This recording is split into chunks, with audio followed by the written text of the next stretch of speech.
Box office దగ్గర నటసింహం Nandamuri Balakrishna speed మామూలుగా లేదు. అఖండ 2 సెన్సేషనల్ హిట్ తర్వాత బాలయ్య ప్లానింగ్ నెక్స్ట్ లెవెల్ కు వెళ్ళిపోయింది.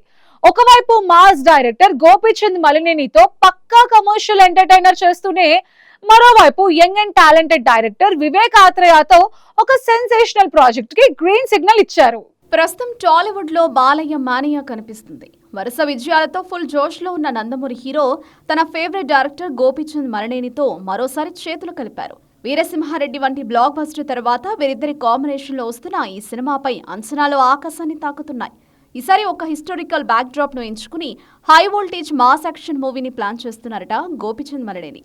బాలయ్య మార్క్ డైలాగ్లు, గోపీచంద్ మార్క్ యాక్షన్ సీక్వెన్స్ లు ఈ సినిమాలో పీక్స్ లో ఉంటాయని ఇన్సైడ్ టాక్. అఖండ సక్సెస్ ను కంటిన్యూ చేస్తూ ఈ ప్రాజెక్ట్ బాక్స్ ఆఫీస్ రికార్డులను షేక్ చేయాలని బాలయ్య రెడీ అయిపోయారు. అయితే అందరినీ ఆశ్చర్యపరిచే విషయం ఏంటంటే వైవిధ్యమైన కథలకు కేర్ ఆఫ్ అడ్రస్ అయిన వివేక్ ఆత్రేయతో బాలయ్య జతకట్టడం. అంటే సుందరానికి సరిపోదా శనివారం లాంటి సినిమాలతో తన మార్కు చూపించిన వివేక్ ఆత్రేయ బాలయ్య కోసం ఒక ఇంట్రెస్టింగ్ కథను సిద్ధం చేశారు. ఈ సినిమాకు కురుక్షేత్రం అనే పవర్ఫుల్ టైటిల్ ను పరిశీలిస్తున్నట్లు తెలుస్తోంది. ఈ టైటిల్ వినగానే నందమూరి అభిమానుల్లో పూనకాలు మొదలయ్యాయి. గతంలో ఎన్టీఆర్ చేసిన పౌరాణిక చిత్రాలను గుర్తుకు తెచ్చేలా బాలయ్యను చూపించేందుకు వివేక్ ఆత్రేయ పక్కా ప్లానింగ్ చేస్తున్నారట.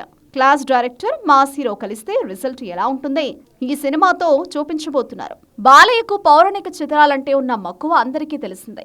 అందుకే వివేక్ ఆత్రేయ ఈ కథలో ఒక మైథలాజికల్ టచ్ కూడా ఇచ్చారని తెలుస్తోంది. భారతంలోని భావోద్వేగాలు, యుద్ధ సన్నివేశాలు మరియు పవర్ఫుల్ డైలాగ్ డెలివరీకి స్కోప్ ఉండేలా ఈ కురుక్షేత్రం స్క్రిప్ట్ ను డిజైన్ చేశారట. ఇది ఒకవేళ mythology based modern mass drama అయితే బాలయ్య కెరియర్లో ఇదొక భారీ ప్రయోగంగా నిలుస్తుంది. ఆయన స్క్రీన్ ప్రెసెన్స్ కు ఈ టైటిల్ పక్కాగా సూట్ అవుతుందని సినీ వర్గాలు భావిస్తున్నాయి. అటు గోపీచంద్ మలినేని మాస్ పవర్, ఇటు వివేక్ ఆత్రేయ సరికొత్త విజువలైజేషన్, ఈ రెండు సినిమాలు పూర్తయితే బాలయ్య క్రేజ్ మరో లెవెల్ కు వెళ్లడం ఖాయం.